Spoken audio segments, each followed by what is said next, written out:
There you go. What's up, man? What's up, my man? Thank you so much for joining us. Thank you for being on the Cristopolis show. My pleasure. My pleasure. It's an honor. You've made so many classic albums, so many classic songs. Your flow is one of a kind. I mean, you're an elite rapper amongst the elite rappers, you know? So we want to make sure that we talk about that. We talk about these big records, and we talk about your career. You know, this is edited down for YouTube later on, so I always would like to do a little intro for folks that may know, maybe they don't know everything, you know what I'm saying? So Tash came to fame initially as part of the legendary group, Tha Alkaholiks. They released 5 commercially successful albums. In addition to his work with the Alkaholiks, he's released 2 solo albums. He's continued to release music even after that, with stuff, you know, even recently. He's toured the nation. He's worked with the who's who, to include his West Coast collective, the Likwit Crew, that has included legends such as King T, Xzibit, and the list goes on and on. Thank you so much for taking this time out of your day. And what I always like to do is, you know, let's take it back, right? So how did you get started in music and all that stuff, and we can work forward? That's a long story. Money in the meter. You're gonna be here for a while. Basically, man, I caught the hip hop bug, like everybody else did. I used to live in Columbus. I was born in Columbus, Ohio. I still got relatives out there. Shout out to the bus, the Ohio State Buckeyes. You know what I'm saying, and this and that. But I moved to LA when I was 12 years old. 12 going on 13. What can I say? I come from a musical background because my mother, you know, she used to work for Al Green and this and that. I told that story on Drink Champ. It's like an hour-long story to go with that. But you know, that music was always been instilled in me and everything. And you know, by the time I got to California, hip hop was out. I was trying to be like L Cool J and Run DMC, like everybody else was. You know, I went to school with Tangos and.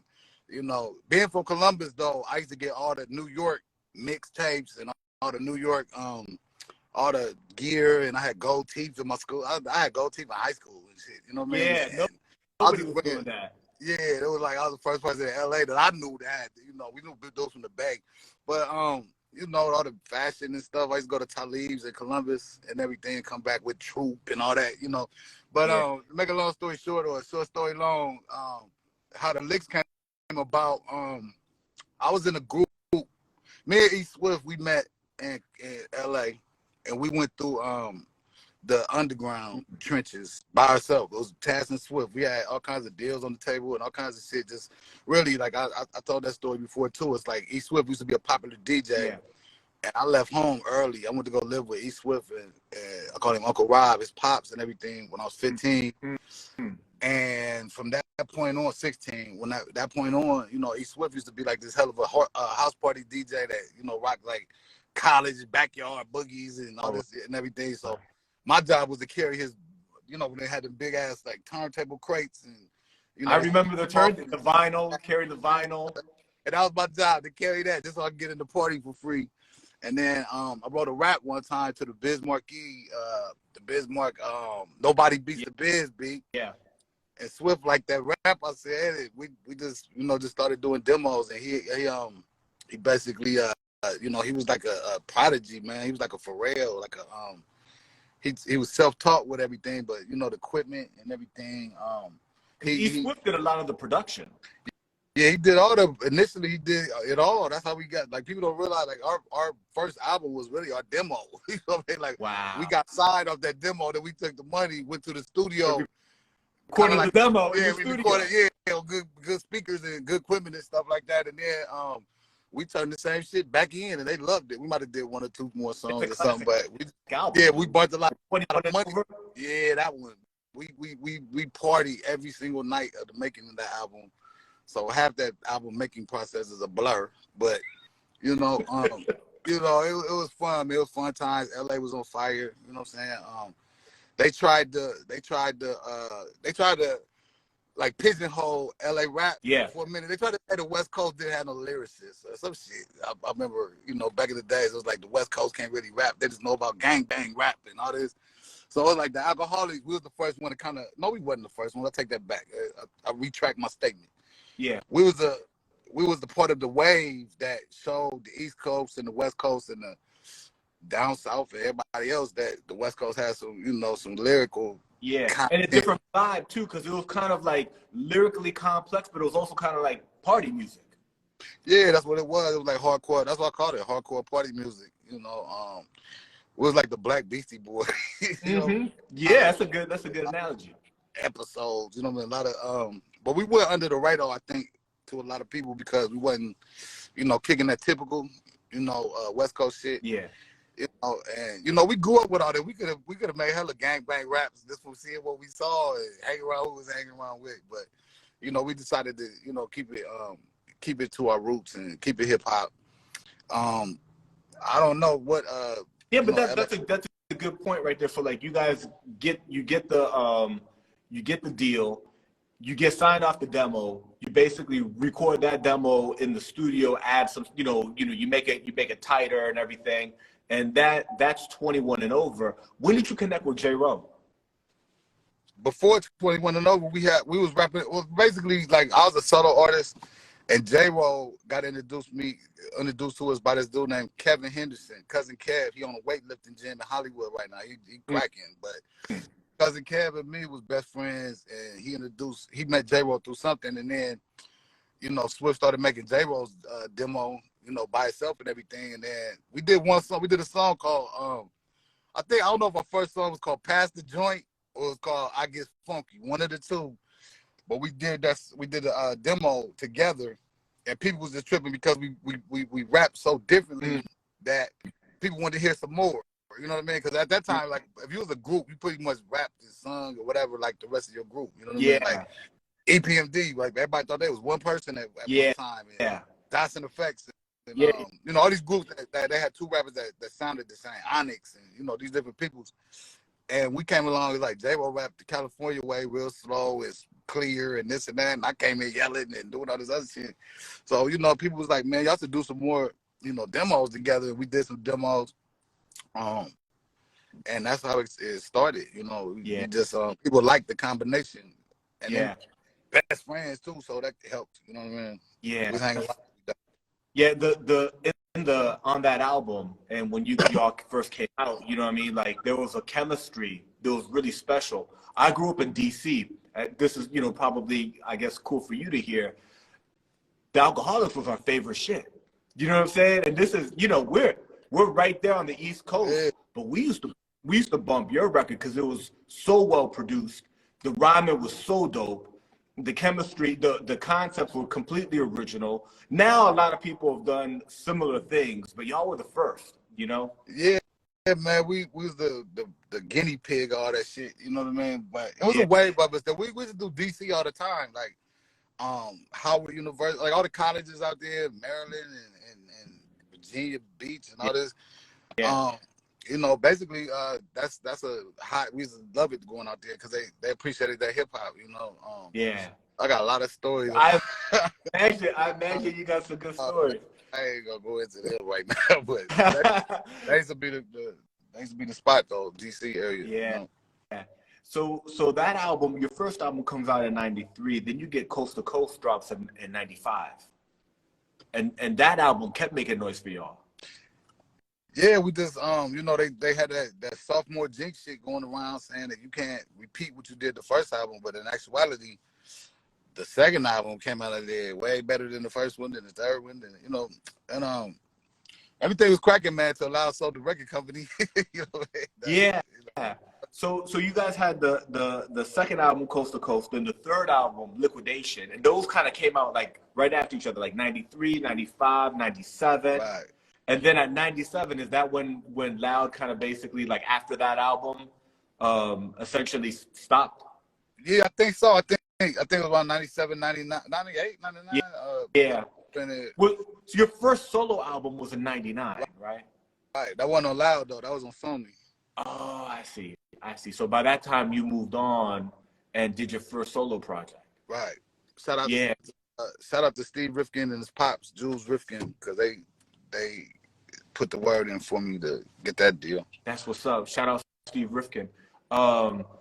Yeah, you're such a, I would call you an elite rapper. You know what I'm saying? Like, cause I love hip hop, and your voice, your cadence, the way you put rhymes together, the ease with which it sounds like you do it. Like you did a song last year with a production team called Team Demo, and your voice, I could pick out your voice immediately because you have such a distinctive flow and cadence, and you make it seem easy, man. You know what I'm saying? Demo too, Cozy. Thank you, sir. But shout out Yeah, Cozy, Demo, Curious, my man Al Scratch. I think he over there doing something too. yeah. Yeah, I appreciate that man, because that's what they told me my whole career though. They always say your voice stands out or some shit. But my girlfriend Michelle, she always tell me to shut up, so she don't like my voice. We're kind of moving through your discography. So you dropped the 1999, your first solo album. You had a bunch of cool featurings on that too. What was that project like? How did it feel to come out as a solo artist? I mean, you just kind of,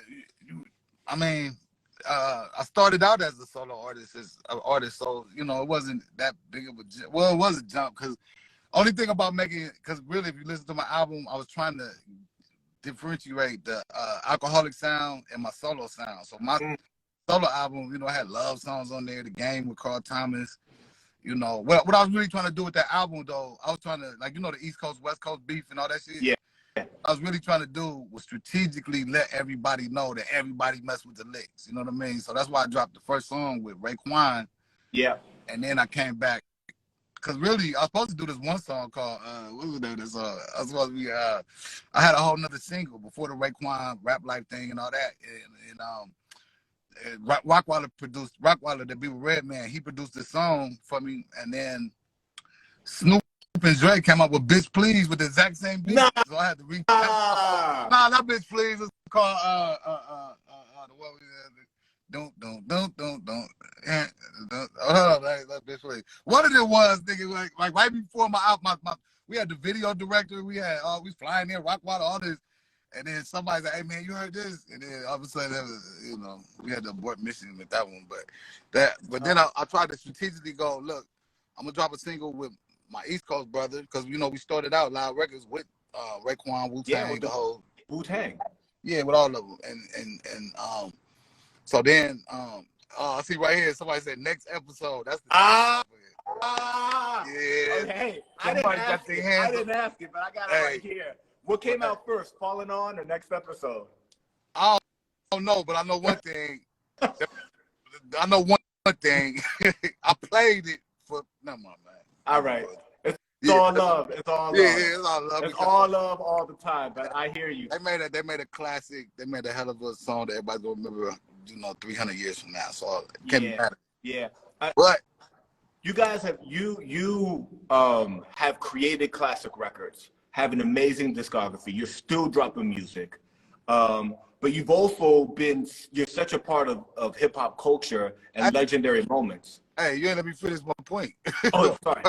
It just hit me. I had a point. Well, not a point, but what I was saying about when I dropped Rap Life and everything with Raekwon. Yeah. I was gonna drop a bomb by I said a bomb. Drop a song by myself with just me on it, and then everybody from LA was like, "Hey man, all these people think you from New York because you're going there with Raekwon and all this shit." Oh. So I came back with the remix with Snoop Dogg, Xzibit, Corrupt was on it, video, all that, and I was trying to bring this unity to the whole, culture scene, this, that, you know what I mean, and this and that. But nobody saw what I was really trying to do though. Got it. Yeah, but I did. That was for the people who lived through that period of time. It was a big deal. I think the new generation doesn't realize how big of a deal the whole intense it was between East Coast, West Coast. I'm glad that that's not like that because, I can tell you as a person who grew up on the East Coast, I loved Alkaholiks. And I grew up listening to King T and loved, so many artists from the West Coast. So when that whole thing popped off, it sucked, And funny part is that right before that thing popped, the whole East Coast, West Coast beat popped off, we had just got off tour with Biggie. We're on the road with him. So we looking like, well, hold up. Wow. And he told us King T was his favorite rapper, and it was cracking since then. know. Yeah, yeah, that's so dope, man. Peace to be. Yeah, yeah. So, getting back to your, your records, your discography. Right after Liquidation, we've got Rap Life in 1999. Then we get the XO Experience, right? The Alcoholics are back. They dropped the XO Experience. Um, this is an interesting question, I think.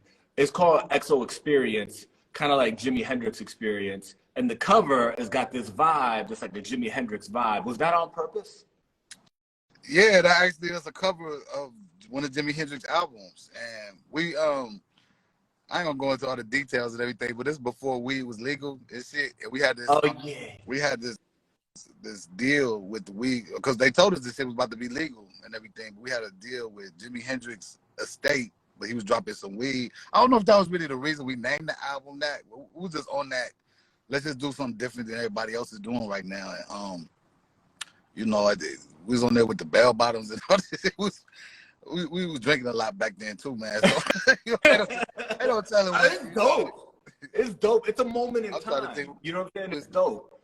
I think that's the only album that y'all actually released as the Licks. Yeah, that wasn't by. I got outvoted. That was some bullshit right there. I was like this, because the whole thing is that we dropped a song with Pharrell, right? And we did a song with Pharrell. I don't know who like we tried to get radio play. I don't know what the process was back then. Like I don't know if it was payola. I don't know if you had to talk to the connect. I don't know what the deal was, but they were saying we're not gonna play this because this, and this.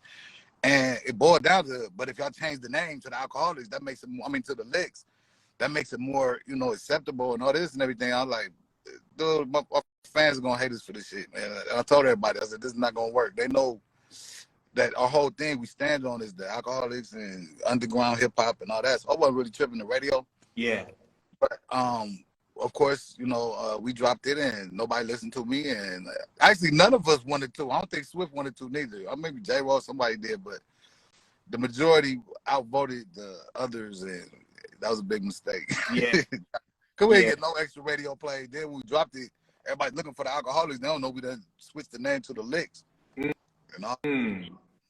Yeah. When I went through, today in preparation for the interview, like I went through, man, I listened to every album in chronological order. I listened to all your solo stuff.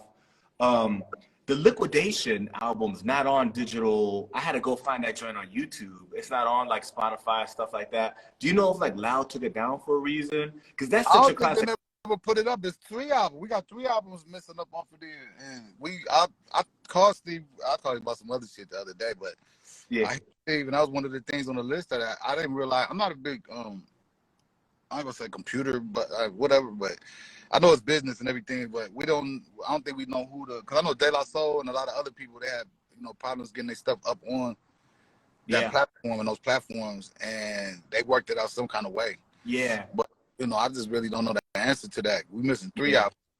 Yeah.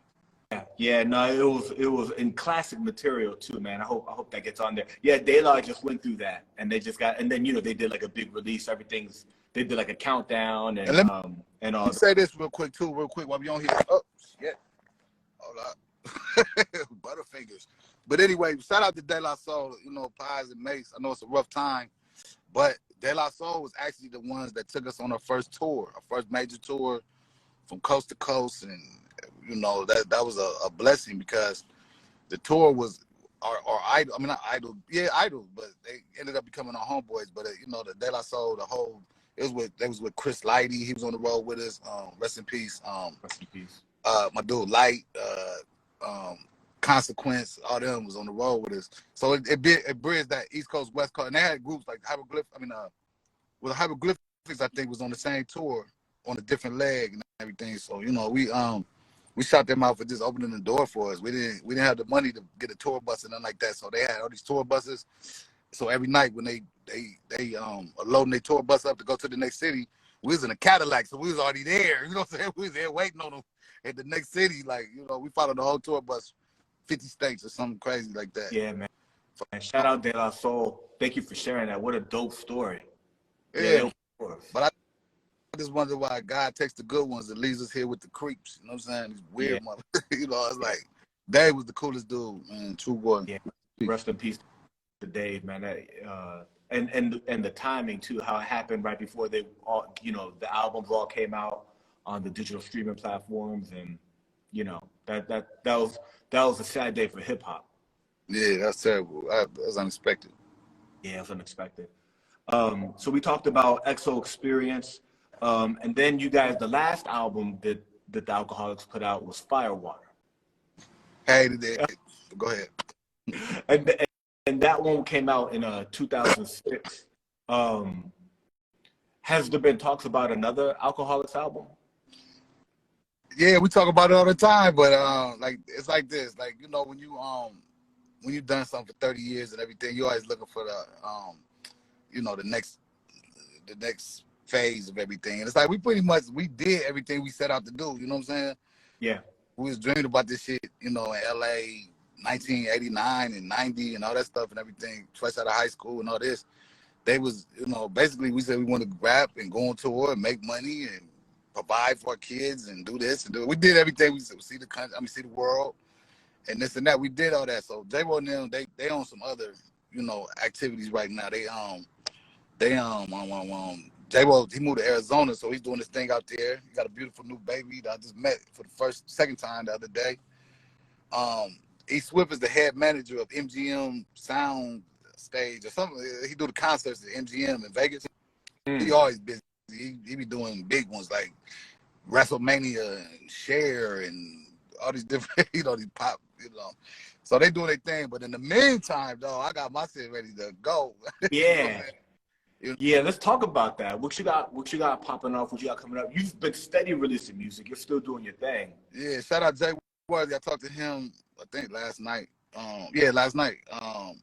Jay Worthy and me did a song called Funkorama. It's on YouTube right now and everything. He's doing great.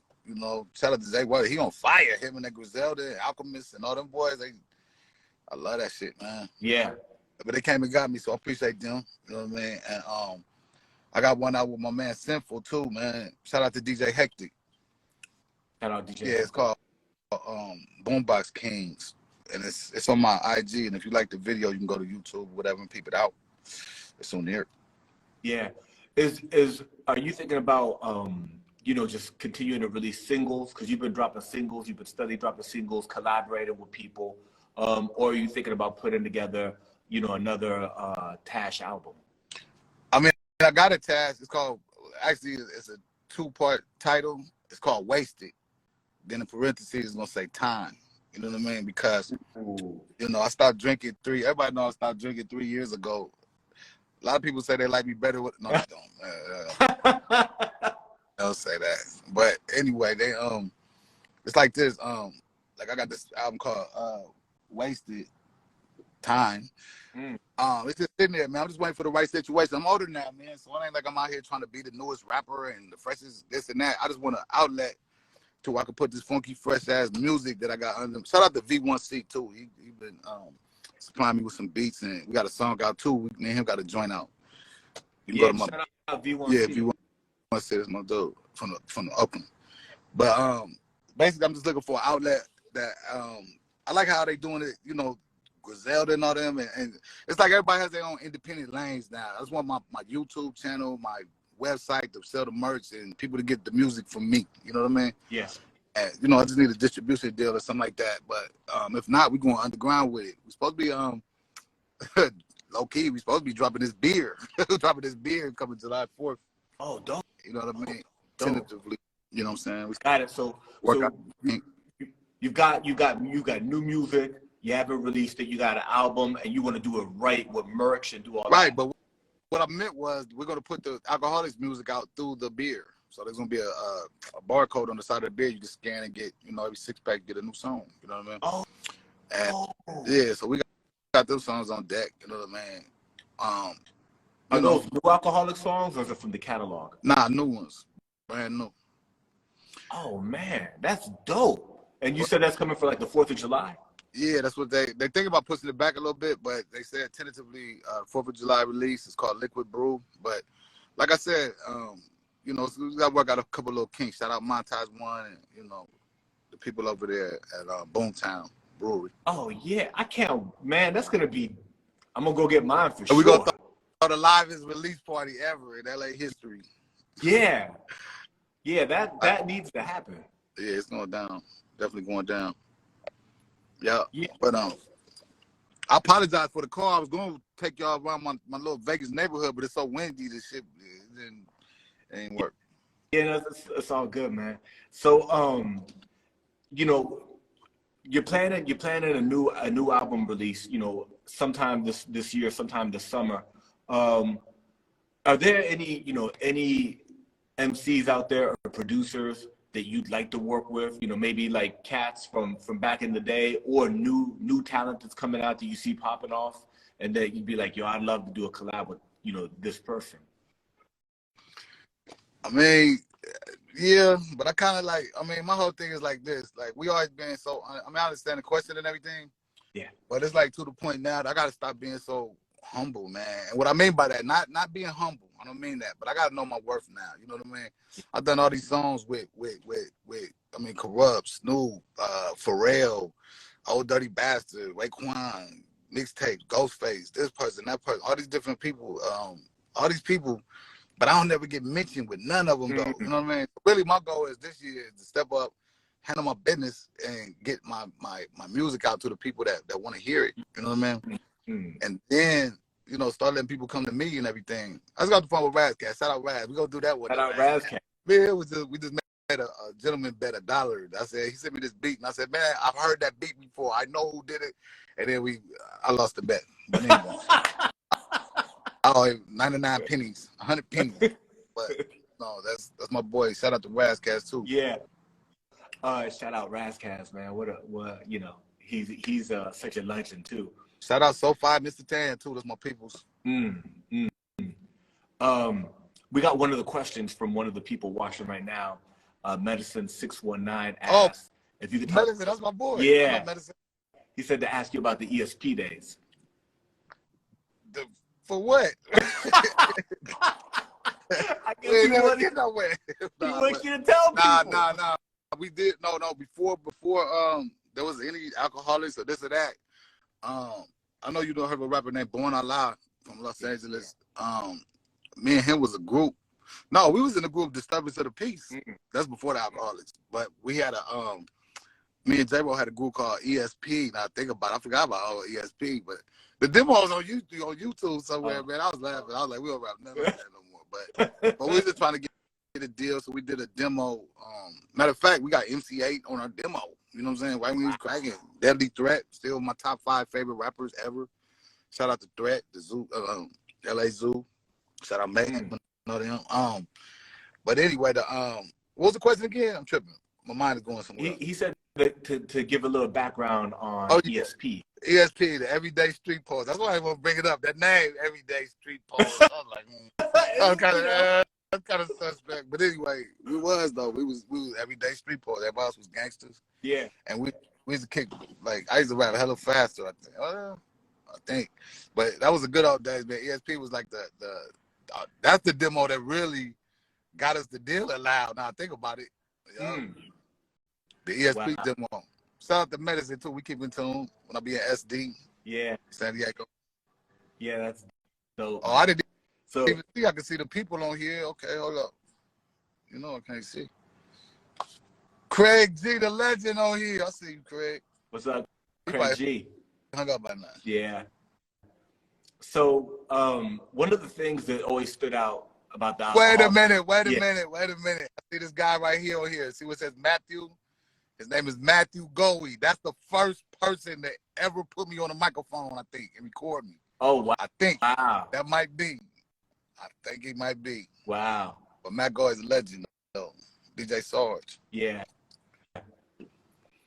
So one of the things that really stood out about the Alcoholic videos was how dope they were. Well, you know, and that's the chemistry that the group had. To, you know, what extent, like, were you involved? How much do you enjoy being in the video making process? Or did you just connect with a director and the director kind of was like, you know, we're going to do it like this? I mean, really with my stuff and everything, I want to say I co-wrote. the videos. You know what I mean? Because it was really my ideas and stuff like that. I did a couple of alcoholic videos too, but you know, I wasn't skilled in directing the video, so I would take my they kind of ripped me off now I think about it, because I would take my ideas and write the treatment and everything, Yeah. and then I'll take the treatment to whatever director they was thinking about and say, can you pull this off? And then they'd read it and be like, hell yeah, or hell no, or whatever. And then they would take my idea and run with it. You know what I'm saying? But in the same breath though, you know, I got the best of the best, you know, Little X, Chris Robinson, you know, the best. So, you know, I'm not mad at them for jumping in and taking over, but I should have got my credit though. You know, recently, like I've been finding music of yours, like I mentioned what you had done with Team Demo.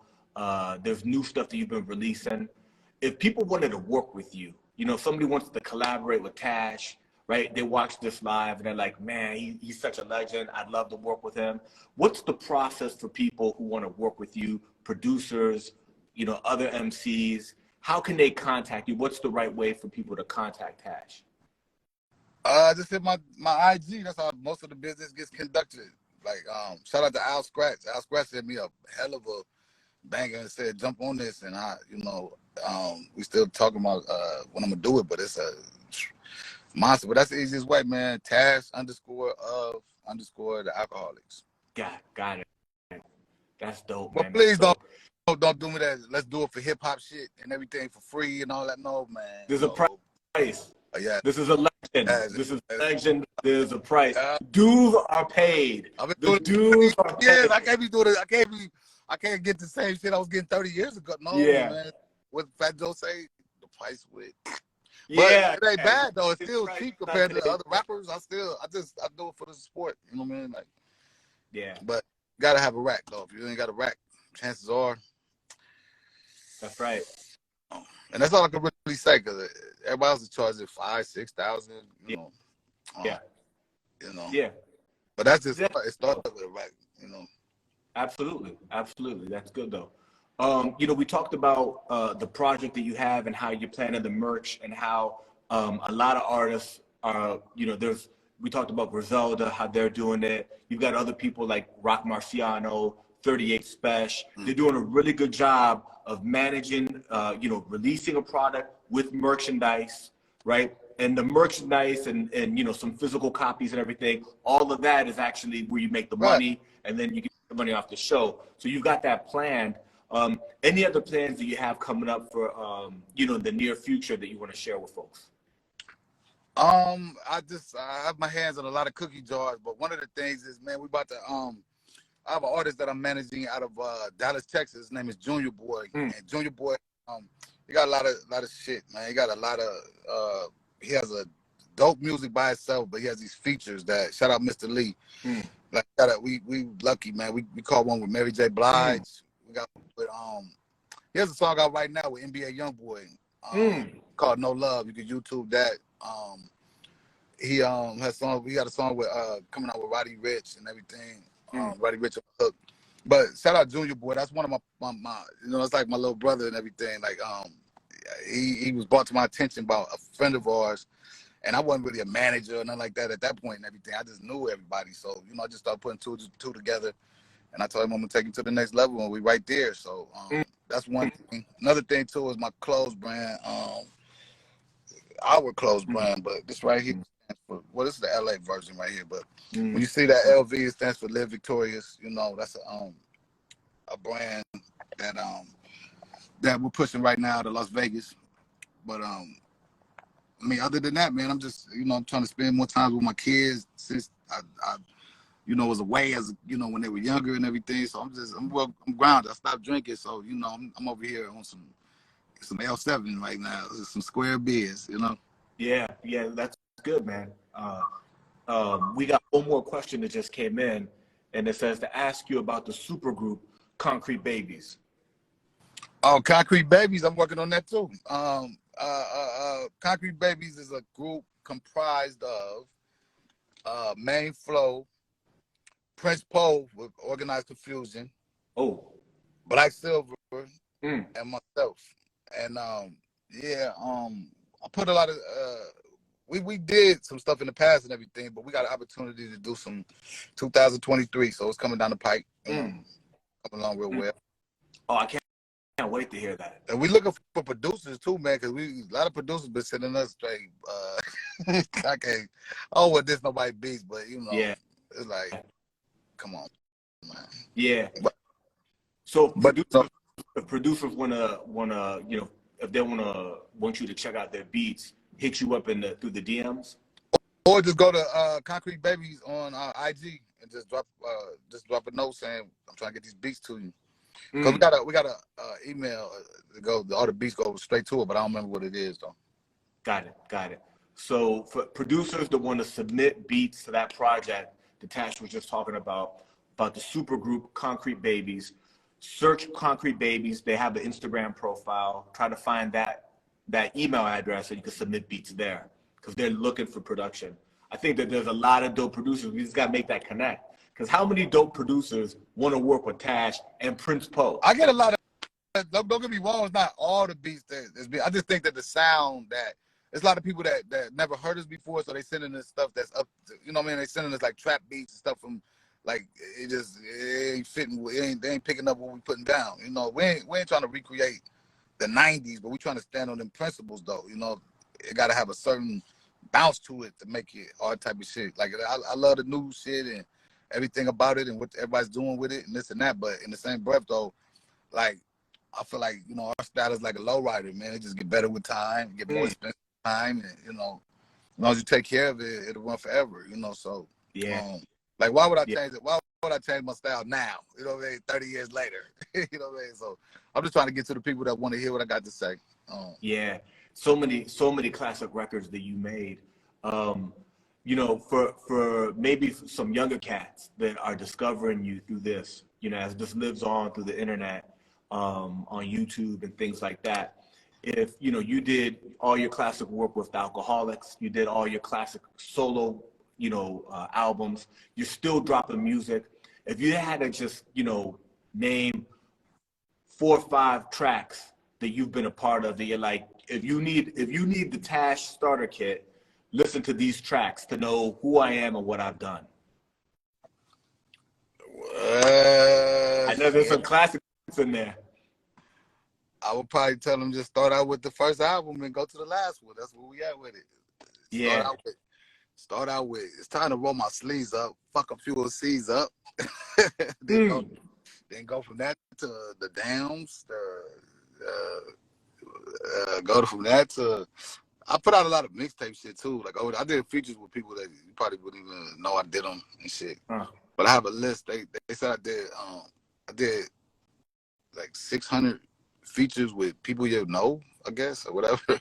I was looking up the Junior Boy deal, and they bought up my stat sheet. I'm gonna stop doing these features with just anybody and everything, because I didn't realize they track all that shit. All that shit, when I do a feature with the dude up the street and everything, that shit goes, if he do his paperwork right, that shit goes on my record. So if he don't push it and the shit flop, that goes tech in the L department on the, you know what I mean? Like, and I did a lot of records with like all kinds of motherfuckers. People don't know I did a song with Kid Rock. Wow. But he ain't rap with it though. He did the beat. Yeah. We got another. But like that. That's what I want people to know. My legacy. I did a lot of things for hip hop that people don't even get a chance to see, I guess. But and then we got one more question that says to ask you about your EP, Raps on Tap. Oh, Raps on Tap. That's still sitting there. Raps on Tap was supposed to be my idea before I started drinking.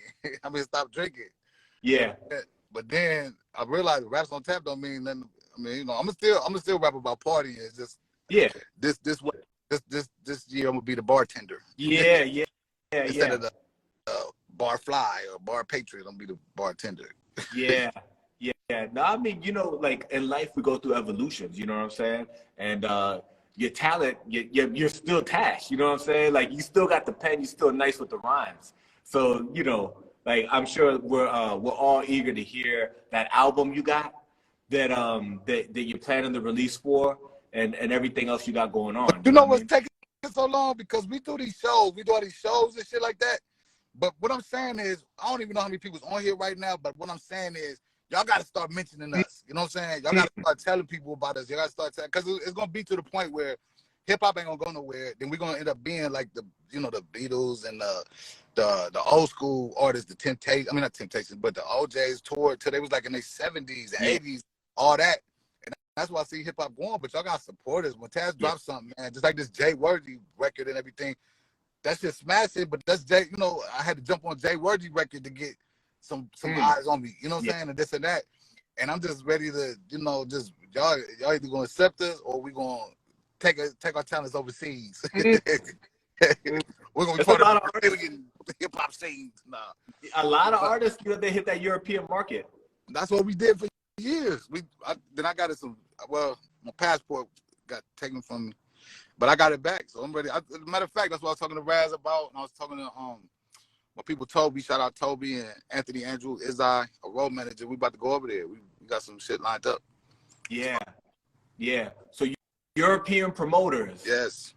Hit up Tash. Yeah. Hit up Tash. Please do. Yeah. That's awesome, my man. Tash, anything, before as we start the rap, anything else you want to leave us with? Anything you want to, put out there, make sure that we got it captured? Just support anything did you see that Likwit logo? Like, you're going to see this beer come out and everything. You're going to be like, okay, they're beer dudes now and all this, which we are going to be. But in the meantime, I think that we make some of the best hip-hop music, the most different flavor of hip-hop for the West Coast music that you're going to hear. So stop being brainwashed by these companies and these manufacturers and these radio stations and all that shit. I want to step away and want everything to be organic this trip. I don't want no interference with I just want promotional dollars so people can hear it. That's it.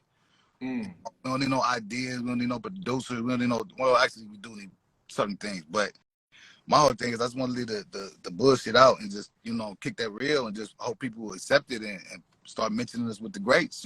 Yeah. I could run down the catalog, and we did just as much shit as everybody else did. That 100%, man. I listened to the whole catalog today.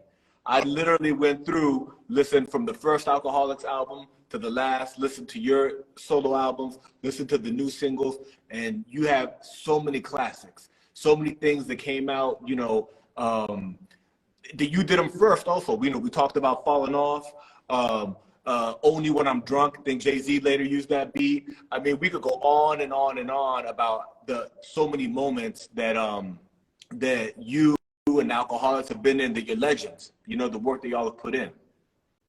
Yeah, thank you, man. I mean, shit, I hear that and everything when you say that. You know what I mean? But it just, when I look at the whole broad perspective, we could get mentioned a lot more. That's all I'm saying. I'm just speaking up because anybody else, we ain't got no record deals, no managers, no this, no that. We out here by ourselves. So, my whole thing is like, the more people I tell about us, the better. So I'm not saying bragging and boasting about all this shit we did in the past and all that. We ready for the future, but it's gonna be y'all to, support what we doing, And we're doing a lot of stuff for charity too. We're doing a lot of community things coming up too that me and my boy Ducks got planned for the summer. We're gonna bring up, and my boy Hakeem and everything. We're gonna bring this 24 hours of peace to Las Vegas and Los Angeles. So it's like the And1 tournament, but they build this blacktop, and everybody in the community comes out and they try to get no killings, no, no. I ain't gonna say no crime because that shit never happened. Yeah. But just as far as the black on black, black on Mexican, just all the crime, the murders and all that, we just want 24 hours of peace. And they in the past, but we're coming on board, getting they're gonna have a concert, they're gonna have the rides for the kids, basketball camps, all that and everything. So beautiful. That's beautiful, man. So we talked about the album that you're planning to release. We talked about the Likwit Brew that may be dropping real soon, like this summer. Right. Man, thank you so much. Thank you for all the dope music. That an incredible catalog. And thank you for this time. That's all good. Really appreciate it. I appreciate it, y'all. You real professional with it, man. I thought we was gonna get on here and start cracking, start acting crazy and shit. But I like this. You're a legend. You're a legend. You know what I'm saying? And it's amazing for me to have this opportunity to have this conversation, to talk with you about, some of the creative process and to learn about what you got going on. We're all eager. You got a lot of fans, and we're eager to hear some more Tash music. Oh, you're going to hear it, man. I appreciate y'all, man. The love is there, man. Hey, this when you see that Liquid logo, you see that Tash. It's just like if you a DJ, you used to see that Def Jam logo, and you knew whatever it was on there was some shit. You know what I'm saying? That's how we coming, this year, man. We know what to do. We just hope y'all pick up what we putting down. That's it. Thank you. Thanks so much, Tash. Oh, we out of here. All right, shout out to everybody that joined in. All 75 of y'all. You know what I mean? All right. I'll see y'all soon, man. Peace. Peace out.